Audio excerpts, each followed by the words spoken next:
This is music, and this is the Mom and Dad Rock Invasion.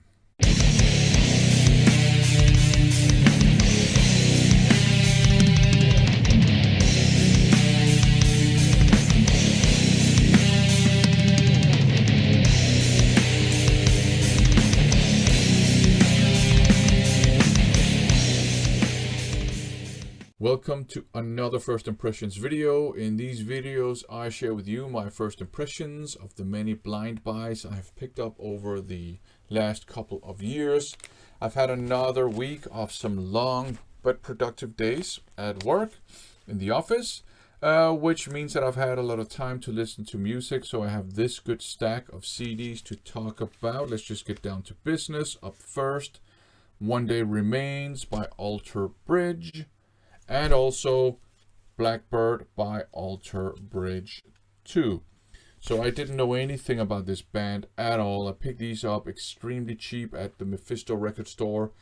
And they kind of caught my interest because there is a progressive metal band out there with a very similar name. I knew it wasn't the same band, but that kind of clicked something anyways. Didn't know anything about this band at all. Looked into it. They are classified as alternative hard rock, and I certainly get that, but there is more to be said about, I think, their music than just that. So this one here starts out with a really heavy groovy guitar riff, and there's a lot of that on both of these albums. The guitar tone is very heavy. Overall, they have a modern metal production, so it sounds very heavy, and you have some really cool, groovy, heavy guitar riffs that will probably appeal to fans of groove metal. But you also have some mom rock ballads that are very boring. You have the vocal style is also kind of your typical mom rock, generic singing style, which also gets kind of not very interesting. And you also have some more kind of cheesy, kind of dad rock things going on. So I guess there's something for the entire family.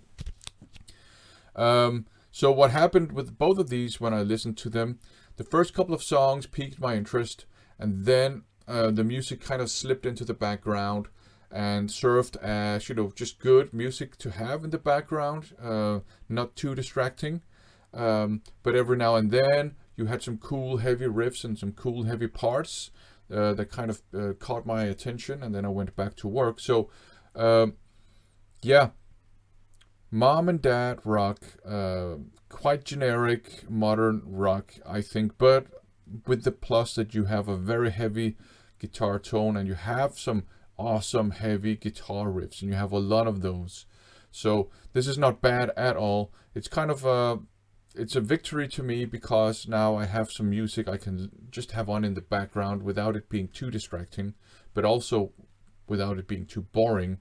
Kind of think of Nickelback, and that they managed to do more with their music, make it a bit more interesting than Nickelback managed to do. I guess a Nickelback that is not universally hated. That's what you got here. So it is kind of mom rock, it is kind of dad rock, but it's a bit heavier. You've got some more interesting things going on. It's not bad at all. If you like modern rock, I think you will actually enjoy Alter Bridge quite a lot. And if you're looking for an alternative to bands like Nickelback that you might enjoy more than Nickelback, Alter Bridge is probably the answer. Up next, Atomic Roar, and this is called Atomic Freaks. I think about this one at a court, and I bought it because I had read that it was thrash metal, but it's more punk metal to me, to be perfectly honest. It's very Motorhead inspired, and there seems to be a considerable discharge and just crusty feel to it overall. But it's very enjoyable, it's fast, it's energetic.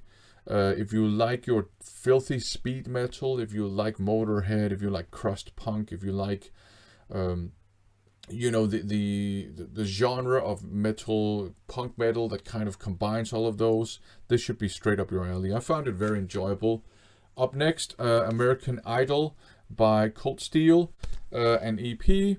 They released an album back in the late 80s, early 90s, don't remember, called Freak Boy, which I have, which is an all-out thrash metal album. And this is kind of their comeback after more than 20 years. Like I said, an EP, 5 tracks on it. And as you can see, it's your political and socially critical thrash metal, just like they used to do it back in the 80s and early 90s.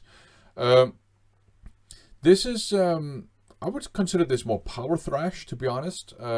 It's quite melodic in places, and in some places it's more like straight up heavy metal. And in other places you have your fast, aggressive, thrashy parts.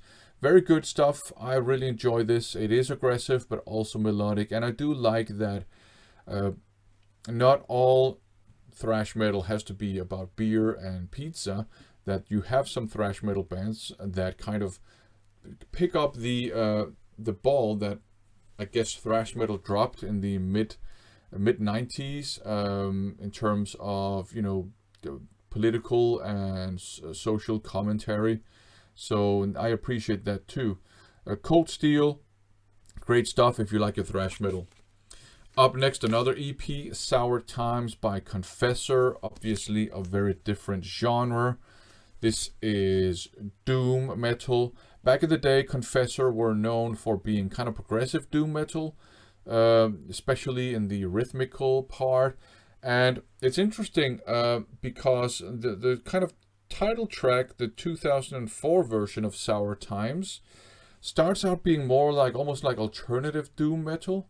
I wouldn't say it's kind of that it's stoner or anything like that, but it is doom metal with kind of alternative rock vocals and more straight up drumming. But in the other songs you start getting the more complex drumming patterns, and this is very good if you like doom metal and you want some doom metal that's still traditional doom but a bit more challenging. Also, back in the day, Confessor were known for having really operatic and soaring vocals. So the first track, Sour Times, kind of caught me off guard, but you do get those vocals on some of the other songs. So I think this one is a pretty good Confessor release. I do prefer their old stuff, but yeah, this one is very good. Do check it out. And it might be a good gateway into more progressive doom metal. Speaking of kind of progressive and very original stuff, Dark Heresy, and it's called, it has a very long title, Abstract Principles Taken to Their Logical Extremes. This is death metal. I actually bought it directly from Kola, who was in the band, and there's a personal note from him, which is very awesome. And the music itself is also very awesome. It's death metal, and you do hear some influences from Morbid Angel and Carcass and things like that, but it's very innovative too, very original. I would say it's not technical as such, but it is borderline progressive. You have some really strange and interesting things that happen every now and then. You have some very cool harsh vocals, but also some almost church-like clean singing, at least that you would hear in, I think, a lot of Scandinavian churches at sermons and things like that, which I think is very interesting. And in one of the songs you have an almost kind of like a swing jazz feel to it, which I thought was really awesome. So it's just awesome to have some, and these guys were ahead of their time, I will say, kind of like although it's a completely different style of music, but kind of like Cynic were so far ahead of their time that the music fans back in the day didn't get it. These guys are ahead of their time too, just in a different way. Very interesting, original, innovative death metal with progressive leanings. I really enjoyed listening to this one. If you don't have a copy, pick it up. It was recently reissued, and this is the reissue that I have. Okay, up next, Serpent Obscene, and it's called Chaos Reigns Supreme. There you go. hype sticker on it that says that it is death thrash without any modern influences. I think it's kind of interesting that you have this divide in metal now between the old school and the modern type of metal. So I guess like 2000s and 2010s metal versus metal which is more along the lines of, I guess, 70s, 80s, early 90s. I think it's very interesting that we have this divide, and then you have bands kind of using that divide to promote their music. At the end of the day, I don't care if I like it, I like it. If it's modern and I like it, I like it. If it's not modern and I like it, I like it. So I don't really care about all that stuff. I just think it's interesting. Anyways, yeah, this is really fast and aggressive thrash metal. The vocals are semi-harsh, but I don't consider them growls. You have some really cool riffage, actually. High energy, very good stuff, very aggressive. And you have lots of blast beats. And you have some of the songs just start up, you know, in a blast beats. The guy screaming his head off. So, you know, that's the kind of stuff you get, and it's awesome.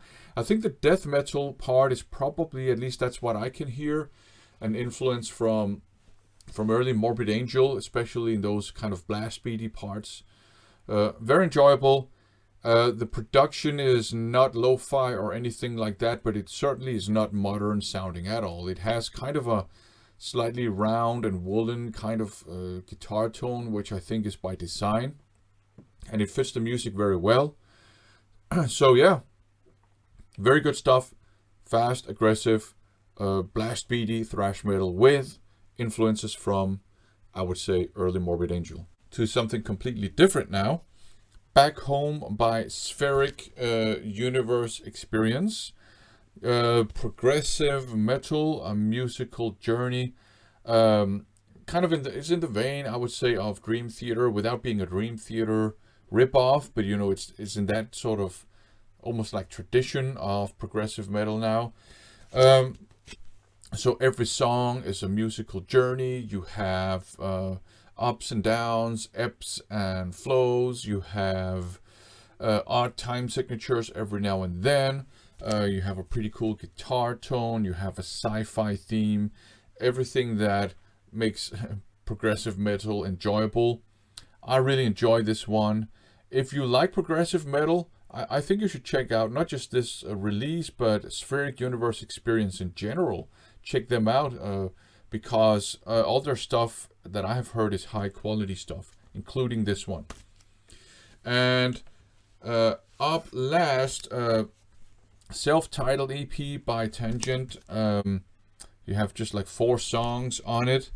This is hard rock, maybe traditional heavy metal, kind of with a retro twangy guitar sound. It's still overdriven and all that stuff, but it's one of those, I guess, traditional new wave of traditional heavy metal / hard rock bands that kind of seek to honor the guitar tone that a lot of new wave of British heavy metal and early kind of European heavy metal had back in the day.